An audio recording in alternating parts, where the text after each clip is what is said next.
നിങ്ങൾ കാണുന്നതൊന്നും കൂടാതെ അവൻ ആകാശങ്ങളെ സൃഷ്ടിച്ചു, ഭൂമി നിങ്ങളെയും കൊണ്ട് ചെരിയാതിരിക്കാൻ. അവൻ അതിൽ ഉറച്ച പർവ്വതങ്ങൾ സ്ഥാപിക്കുകയും ചെയ്തു. എല്ലാത്തരം ജന്തുക്കളെയും അവൻ അതിൽ പരത്തുകയും ചെയ്തു. ആകാശത്ത് നിന്ന് അവൻ മഴ ഇറക്കുകയും എന്നിട്ട് വിശിഷ്ടമായ എല്ലാത്തരം ചെടികളെയും ഭൂമിയിൽ നാം മുളപ്പിക്കുകയും ചെയ്തു. നമുക്ക് കാണാനാവാത്ത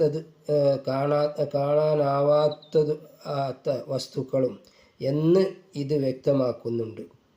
ഭൂമിക്ക് ചരിവ് സംഭവിക്കാതിരിക്കാൻ വേണ്ടിയാണ് അള്ളാഹു പർവ്വതങ്ങൾ സ്ഥാപിച്ചിട്ടുള്ളത്. എല്ലാത്തരം ജന്തുക്കളെയും അവൻ ഇവിടെ സൃഷ്ടിച്ചു വെച്ചു. മഴ ഇറക്കി വിവിധ തരം ചെടികളെ മുളപ്പിക്കുകയും ചെയ്തു.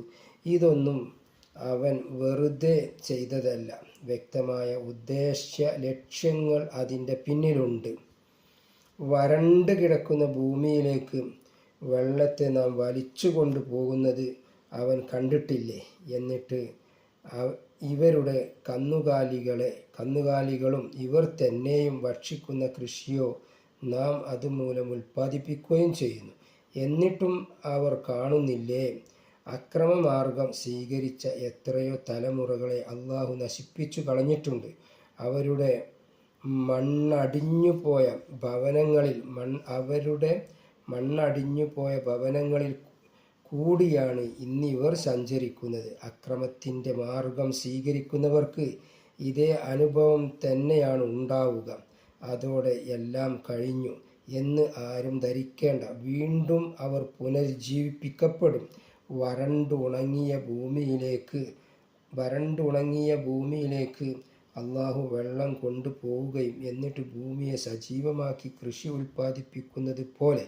എന്നിട്ട് അവൻ മരണാനന്തര ജീവിതത്തിൽ അതികഠിനമായി ശിക്ഷിക്കപ്പെടും. ഇതൊക്കെ കണ്ടും കേട്ടും